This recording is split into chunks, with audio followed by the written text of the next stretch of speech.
आप सभी माताओं बहनों को जीवित पुत्रिका व्रत की हार्दिक शुभकामनाएं।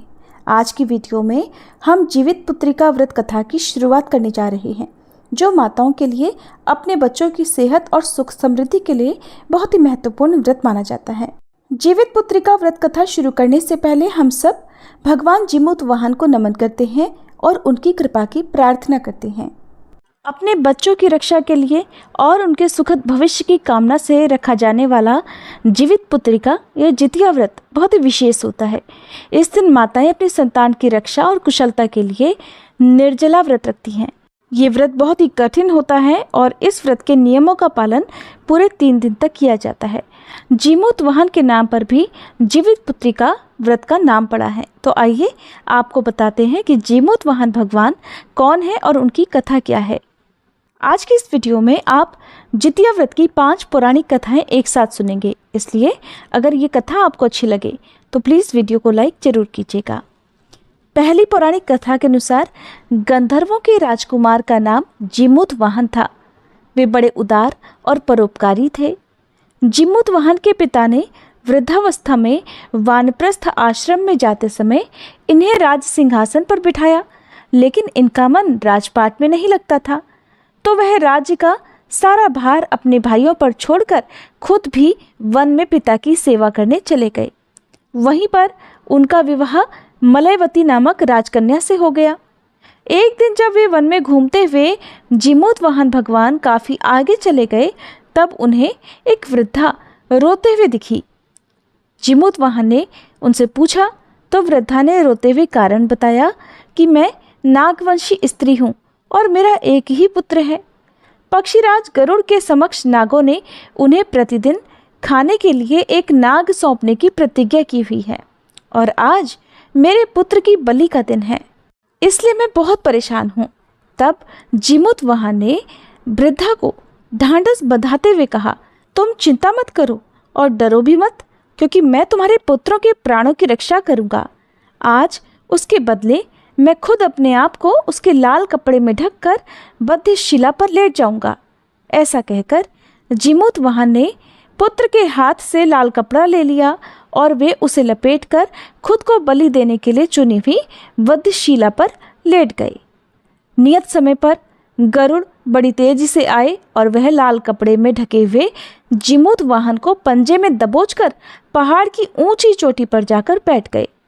अपने चंगुल में गिरफ्तार प्राणी की आंख में आंसू और मुंह से चीख पुकार निकलती हुई ना देखकर गरुड़ जी बड़े आश्चर्य में पड़ गए।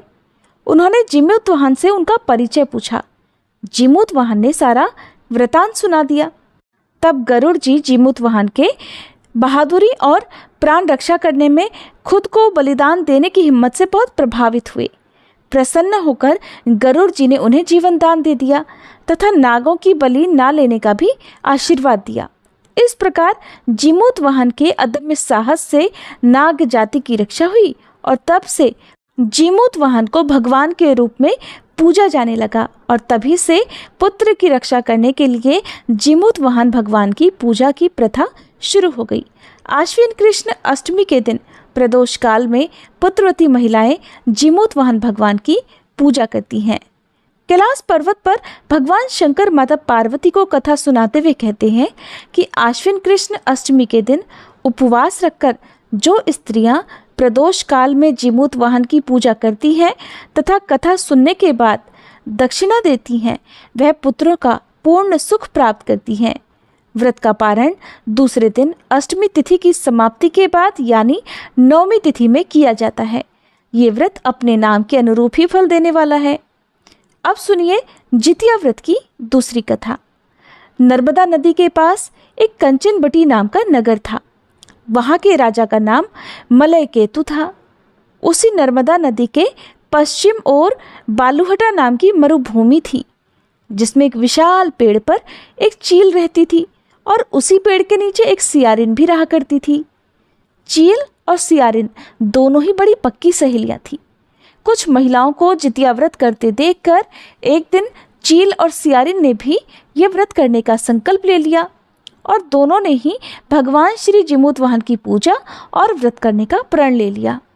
जिस दिन दोनों को व्रत रखना था, ठीक उसी दिन शहर के एक बड़े व्यापारी की मृत्यु हो गई और उनका दाह संस्कार वही मरुस्थल पर हुआ जहां पर वो चील और सियारिन रहती थी। मुर्दे को देखकर सियारिन को भूख लगने लगी और वह खुद को रोक नहीं पाई, जिसके कारण उसका जितिया का व्रत टूट गया। लेकिन उधर चील ने खुद पर संयम रखा और पूरी श्रद्धा और नियम से अपना व्रत पूरा किया और अगले दिन व्रत का पारण भी किया। फिर उसके बाद अगले जन्म में दोनों सहेलियों ने पुत्री के रूप में एक ब्राह्मण परिवार में जन्म लिया। उनके पिता का नाम भास्कर था। चील बड़ी बहन और सियारिन छोटी बहन बनी। बड़ी बहन का नाम शीलावती रखा गया और उसका विवाह बुद्धिसेन के साथ हो गया। छोटी बहन का नाम कपूरावती रखा गया और उसका विवाह उसी शहर के राजा मलय केतु से हो गया। और छोटी बहन कपूरावती इस प्रकार कंचनवटी नगर की रानी बन गई। अब भगवान जीमूतवाहन के आशीर्वाद से बड़ी बहन शीलावती को 7 पुत्र हुए, लेकिन इधर कपूरावती के बच्चे जन्म लेते ही मर जाते थे। कुछ सालों के बाद शीलावती के 7 पुत्र बड़े हो गए और राजा के दरबार में कामकाज करने लगे। उन्हें देखकर कपूरावती के मन में ईर्ष्या और जलन की भावना पैदा हो गई। इस ईर्ष्या की भावना में एक बार कपूरावती ने राजा से कहकर शीलावती के 7 बेटों के सिर कटवा दिए। फिर उन 7 सिरों को 7 में बर्तन में डालकर ढक दिया और शीलावती के पास भिजवा दिया। ये सब देखकर जीमूतवाहन भगवान ने मिट्टी की सहायता से 7 भाइयों के सिर बनाए और सभी सिरों को धड़ से जोड़कर उन पर अमृत छिड़क दिया, जिसके कारण वे 7 भाई फिर से जीवित हो गए और खुशी खुशी घर लौट आए। रानी ने जो कटे सर भजवाए थे वो सब फूल बन गए। कपूरावती इधर बच्चों की मृत्यु का समाचार पाने को बड़ी बेचैन थी, लेकिन जब उसे इस बात का पता चला कि उसकी बहन के सारे बच्चे तो जीवित हैं, तब वह अपनी बड़ी बहन के घर गई और वहां सबको जीवित देखकर आश्चर्य में पड़ गई और बेहोश हो गई। जब कपूरावती को होश आया तब उसने अपनी बड़ी बहन से सारी सच्चाई बता दी और अपनी गलती का प्रायश्चित भी किया। भगवान जीमूतवाहन की कृपा से बड़ी बहन को पूर्व जन्म की सारी बातें याद आ गई और वह अपनी छोटी बहन को उसी पेड़ के नीचे लाकर पूर्व जन्म की सारी बातें सुनाने लगी, जिसे सुनकर कपूरावती फिर बेहोश हो गई और मर गई। जब राजा को इस बात की सूचना मिली तो उन्होंने उसी जगह पर उसी पेड़ के नीचे कपूरावती का दाह संस्कार कर दिया। अब सुनिए जितिया व्रत की एक और कथा, जो कि इस दिन जरूर सुननी चाहिए। एक बार 2 बहनें थीं जिनका नाम था चूलिया और सियरिया। चूलिया बहुत मेहनती थी और गरीब भी थी और वह मजदूरी करके अपना और अपने बच्चों का पेट पालती थी। लेकिन सियरिया गलत आचरण वाली थी, जो हमेशा मौज और ऐश करती थी और चूलिया से जलती भी थी। हर वक्त सियरिया ये सोचा करती कि चूलिया इतना खुश कैसे रहती है। चूलिया की हंसी खुशी सियरिया से सहन नहीं हो पाती थी, जिसके कारण सियरिया चूलिया के संतानों को सताने का कई बार प्रयास कर चुकी थी और कई बार उसके बच्चों को खत्म करने की कोशिश भी कर चुकी थी। लेकिन चूलिया की तपस्या और व्रत के कारण उसके बच्चे हमेशा सुरक्षित बच जाया करते थे। एक दिन सियरिया चूलिया के सभी बच्चों को लेकर जंगल में लकड़ी चुनने के लिए लेकर गई और वहां जंगल में लकड़ियां चुनते चुनते जब बच्चे थक गए तो थोड़ी देर के लिए सो गए। बच्चों को सोता देख सियरिया ने सभी बच्चों का सिर काट दिया और टोकरी में रखकर वापस घर आ गई और चूलिया को वह टोकरी भेंट में दे दी और कहने लगी, दीदी मैं जंगल से आपके लिए नारियल लाई हूँ, बच्चों को खिला देना। चूलिया ने उस टोकरी को उठाकर देखा नहीं और किनारे पर रख दिया और अपने बच्चों का इंतजार करने लगी। जब शाम से रात हो गई और उसके बच्चे वापस नहीं आए तब वह बहुत परेशान हुई और बहुत ही करुण स्वर में जोर जोर से रोने लग गई। करुणा भरी पुकार को सुनकर, उसके रोने चिल्लाने को सुनकर देवी पार्वती जी से और भगवान शंकर से रहा नहीं गया। तब देवी पार्वती जी ने महादेव जी से कहा, हे प्रभु, कोई दुखियारी बहुत रो रही है, उसके रोने में बहुत दर्द छुपा हुआ है, ये मुझसे सहन नहीं हो पा रहा। प्रभु, हमें चलकर देखना चाहिए कि कौन रो रहा है और क्यों रो रहा है। तब महादेव जी कहने लगे, देवी ये मृत्यु लोक है और यहाँ पर ये सारी साधारण सी बात है, लेकिन पार्वती जी की हट के कारण महादेव जी को उनके सामने झुकना पड़ा और चूलिया के पास जाकर उसके रोने का कारण पूछने लगे। महादेव जी के पूछने पर चूलिया ने अपने रोने का सारा कारण विस्तार से बता दिया। शंकर जी ने जब ध्यान लगाया तो उन्होंने चूलिया के बच्चों को जंगल में मृत पाया। ये जानकर देवी पार्वती बहुत दुखी हुई। तब उनके अनुरोध पर भगवान शंकर ने उन बच्चों को पुनर्जीवित कर दिया। बच्चे नींद से उठकर मौसी को ढूंढ रहे थे, लेकिन मौसी वहां पर थी नहीं। बच्चे डर कर किसी तरह भटकते भटकते घर पर आ गए और उनकी मौसी ने उनके साथ जो कुछ किया था अपनी माँ के सामने सच सच बता दिया। ये सब सुनकर चूलिया सियारिया के पास जाकर लड़ने लगी कि तुम मेरे बच्चों को जंगल में अकेला छोड़कर क्यों आई। दोनों बहनों में लड़ाई शुरू हो गई और ये लड़ाई 7 दिन 7 रात तक चलती रही, किंतु इस लड़ाई का कोई हल नहीं निकला। जिसके बाद दोनों ने उस जंगल में एक तपस्वी को घटना सुनाई। घटना को सुनने के बाद तपस्वी ने दोनों को आदेश दिया कि तुम दोनों जाकर पास में खेल रहे बच्चों को बाल से पकड़कर घसीटते हुए मेरे पास लेकर आ जाओ, उसके बाद मैं निर्णय करूंगा। चूलिया बच्चों की माँ थी, उससे बच्चों की पीड़ा देखी नहीं जा सकी। उसने महात्मा के वचनों का पालन नहीं किया। उधर सियरिया दौड़ती हुई गई और खेलते हुए बच्चों को बाल से पकड़कर खींचकर ले आई। जिसके बाद तपस्वी ने सियरिया को यह श्राप दिया कि हर जन्म में इसी प्रकार तू सदैव जलती रहेगी और दुखी होती रहेगी। जो महिला किसी बच्चे की पीड़ा और माँ की ममता को नहीं जानती, जीवन भर धरती पर दुख भोगने के अलावा और कुछ नहीं कर पाएगी। अब सुनिए जितिया व्रत की चौथी पौराणिक कथा। 2 बहनें थीं, जिनमें एक का नाम सुखिया और दूसरी का नाम था दुखिया। दोनों का भाग्य उनके नाम जैसा ही था। दुखिया गरीब थी और बहुत दुखी रहती थी। सुखिया अमीर थी और हमेशा सुख से रहती थी। दोनों एक ही गांव में रहा करती। दुखिया सुखिया के घर में काम करती, साफ सफाई करती थी, खाना बनाती थी और जो खाना बच जाता था वह खाना सुखिया दुखिया को दे दिया करती। इसी तरह दुखिया का घर चलता था। समय बीतता गया, दोनों को बच्चे हुए। सुखिया को 2 बेटे और दुखिया को भी 2 बेटे हुए। अब जब जितिया का व्रत आया तो दोनों बहनें जितिया का व्रत रखने लगी। दुखिया सुखिया के घर में काम किया करती थी। व्रत के दिन दुखिया ने सुखिया के घर जो चावल फटका, उससे जो खुर्दी निकली या भूसा निकला, उसे तो उसने अपने लिए रख लिया और साफ चावल सुखिया को दे दिए।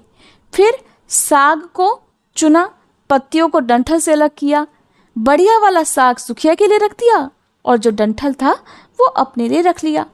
अब दुखिया ने सुखिया के घर का सारा खाना बना दिया और अपने घर चावल की खुर्दी और साग की डंठल लेकर चली गई बनाने के लिए। खुर्दी का चावल और साग की डंठल बनाकर वो खाना उसने अपने बच्चों को खिलाया और खुद भी खाया। उसके बाद दुखिया सोने चली गई। आधी रात में एक बूढ़ी औरत उसके घर पर आकर दरवाजा खटखटाने लगी तो दुखिया ने पूछा कौन है। तब बूढ़ी माई ने कहा बेटा मैं हूँ, दरवाजा खोलो। दुखिया ने उठकर दरवाजा खोला और पूछा कि अम्मा आपको क्या चाहिए, इतनी रात में आप यहाँ किस लिए आई हो। बूढ़ी माई कहने लगी बेटा मुझे बहुत जोर से भूख लगी है, कुछ खाने को हो तो दे दो। दुखिया उसे घर के अंदर ले गई और कहने लगी माँ जी हम लोग बहुत गरीब हैं, आज मैंने खुर्दी का चावल और साग का डंठल बनाया है, क्या आप खाएंगी। तो बूढ़ी माई कहने लगी हाँ हाँ क्यों नहीं खाएंगे, मुझे तो बहुत जोर से भूख लगी है, मैं वही खा लूँगी। तब दुखिया घर के अंदर गई और खुर्दी का चावल और डंठल का साग लाकर बूढ़ी माई को खाने के लिए दे दिया। बूढ़ी माई ने खाना खाने के बाद कहा कि मुझे अच्छे से कुछ दिखाई नहीं देता, बेटी इतनी रात के अंधेरे में मैं अपने घर भला कैसे जाऊंगी। तो दुखिया कहने लगी माँ जी कोई बात नहीं, आप आज रात यहीं पर सो जाइए, सुबह अपने घर चली जाना। तो बूढ़ी माई दुखिया के घर में ही सो गई। फिर थोड़ी देर बाद उठकर बूढ़ी माई बोली बेटा मुझे पैखाना जाना है, कहाँ जाऊँ। तो दुखिया कहने लगी माँ जी मेरे घर में बाथरूम नहीं है, इसलिए आप उधर कोने में कर लीजिए। अब बूढ़ी माई ने पूछा कि बेटा भड़बड़ करें या छरछर करें। दुखिया नींद में थी, कहने लगी, माँ जी भड़बड़ कर दो, मैं सुबह साफ कर दूंगी। फिर थोड़ी देर के बाद बूढ़ी पूछने लगी कि बेटा अब बताओ मैं अपने हाथ कहाँ साफ करूं? तो दुखिया कहने लगी, माँ जी आप मेरे सिर पर अपने हाथों को साफ कर लीजिए। उधर जब सवेरा हुआ तो दुखिया को ये देखकर सब कुछ एक सपने के जैसा लगा। उसे लगा कि शायद सोते समय मुझे कुछ सपना आया होगा। उसने इस बारे में कुछ और नहीं सोचा और नदी में नहाने के लिए चली गई। जब वो नदी में नहाने लगी और अपने बाल धोने लगी तो उसके बालों से होते हुए जो पानी बहने लगा वो पानी सोने का बन गया। आसपास की सारी महिलाएं ये देखकर हैरान हो गई और कहने लगी, अरे तुम्हारे बालों से तो सोने का पानी गिर रहा है, क्या बात है? फिर तो दुखिया को रात की सारी बात याद आ गई। वो दौड़कर अपने घर की ओर भाग कर गई, ये सोचकर कि उसका घर तो बूढ़ी माई के पैखाने से गंदा हुआ होगा, पहले तो उसे साफ करना होगा। जब वो अपने घर में गई तो देखा कि घर के हर कोने में ढेर सारा सोना बिखरा पड़ा हुआ है। ये सब देखकर दुखिया बहुत खुश हो गई और सोचने लगी कि जीतमान बाबा अर्थात जीमूत वाहन भगवान की ही ये कृपा है। ये सब जो माता का रूप धारण करके मेरे घर आए और मुझे इतना आशीर्वाद देकर गए। इस तरह दुखिया अमीर हो गई और अब उसने सुखिया के घर जाकर काम करना भी बंद कर दिया। इधर दुखिया जब अपना व्रत पूरा करती है तो अपने पुत्र से कहने लगी कि जाओ मौसी के घर से तराजू लेकर आओ, ये नापने के लिए कि सोना कितना है। बच्चा बहुत खुशी से सुखिया मौसी के घर गया और तराजू मांगने लगा। तो सुखिया ने पूछा, तराजू पर तुम्हें क्या तोलना है? बच्चा बोला, मौसी मेरे घर में बहुत ढेर सारा सोना है, उसी को माँ तोलेंगी। सुखिया कहने लगी, हाँ खाने के लिए तो तुम्हारे पास कुछ भी नहीं है और सोना नापोगे, झूठ बोलते हो। तो बच्चा कहने लगा, नहीं नहीं मौसी मैं झूठ नहीं बोल रहा। सुखिया सोचने लगी कि जब तराजू मांगा है तो कुछ ना कुछ तो जरूर तोलना ही होगा, इसलिए वो तराजू के नीचे गोंद लगा देती है कि जो भी तोला जाएगा वो थोड़ा सा इसमें चिपक जाएगा। दुखिया इधर जब तराजू पर सोना तोलने लगी तो कुछ सोने के टुकड़े उस गोंद में चिपक गए। उधर जब वह बच्चा तराजू लौटाने वापस गया तो सुखिया ने तराजू को उलट पुलट कर देखा तो उसे तराजू में सोना लगा हुआ मिला। सुखिया सोचने लगी कि उसके घर में जरूर कहीं से सोना आया होगा, इसीलिए तो वो कितने दिनों से मेरे घर पर काम करने भी नहीं आ रही। सुखिया उसके घर जाकर देखने लगी कि ये सोना कहाँ से आया।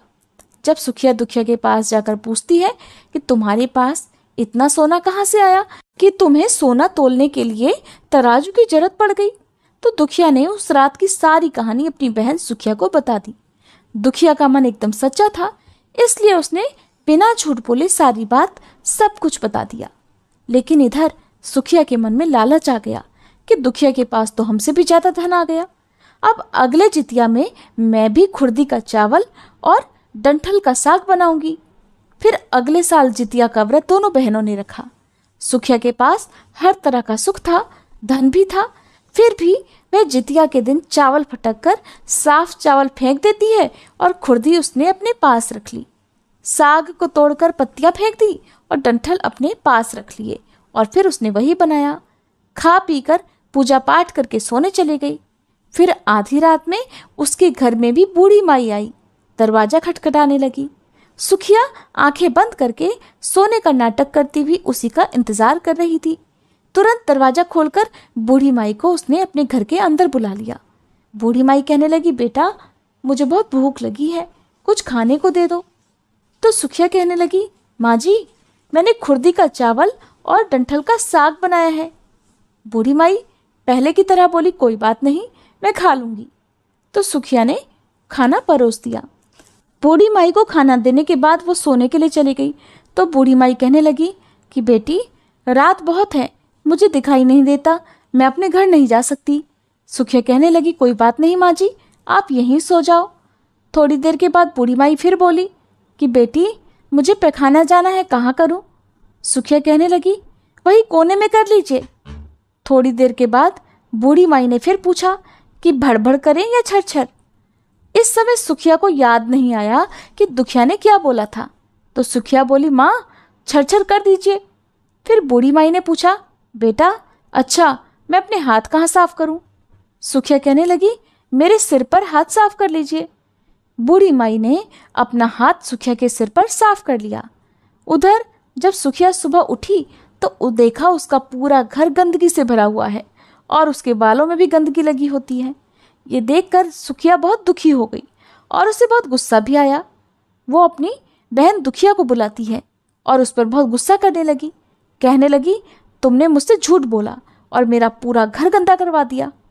तो दुखिया पूछने लगी कि बताओ तुमने क्या कहा था, भड़भड़ या छरछर? तो सुखिया बोली, मैंने तो छरछर करने के लिए कहा था।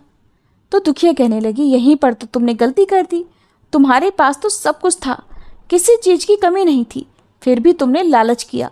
देखो मेरे पास तो उस समय कुछ भी नहीं था, तुम्हारे पास तो सब कुछ था और तुम्हारे घर पर भी जिमूत वाहन भगवान भेष बदल कर आए, लेकिन फिर भी तुमने उन्हें अच्छा खाना नहीं परोसा। मेरे पास तो उस समय कुछ भी नहीं था, इसीलिए मैंने उन्हें खुर्दी का चावल और डंठल का साग परोसा था। तुमने अपने घर आए हुए भगवान का अपमान किया, सब कुछ होते हुए भी तुमने उन्हें साग और भात खिलाया। तुम्हारे पास सब कुछ होते हुए भी तुम्हें लालच नहीं करना चाहिए था, इसलिए तुम्हारे साथ बहुत बुरा हुआ। अब सुनिए जितिया व्रत की 5वीं कथा। महाभारत के युद्ध में जब अश्वत्थामा अपने पिता की मृत्यु से बहुत दुखी था और अपने पिता की मृत्यु का बदला लेना चाहता था, तो जिसके कारण वह पांडवों के शिविर में घुस गया। शिविर में उस समय 5 लोग सो रहे थे, जिसके कारण अश्वत्थामा ने उन्हें पांडव समझकर मार दिया। ये माना गया कि सभी पुत्र द्रौपदी के 5 पुत्र थे, न कि 5 पांडव। जिसके बाद अर्जुन ने अश्वत्थामा को बंदी बना लिया और उनकी दिव्य मणि भी छीन ली, जिसके कारण अश्वत्थामा ने क्रोध में आकर अभिमन्यु की पत्नी के गर्भ में पल रहे शिशु को भी ब्रह्मास्त्र के जरिए मार डाला। तब भगवान श्री कृष्ण ने अपने सभी पुण्यों का फल उत्तरा की अजन्मी संतान को देकर उसके गर्भ में पल रहे बच्चे को पुनर्जीवित कर दिया। भगवान कृष्ण की कृपा से जीवित होने वाले इस बच्चे को जीवित पुत्री का नाम दिया गया। इसके बाद से संतान की लंबी उम्र के लिए हर साल जीवित पुत्री का व्रत रखा जाने लगा।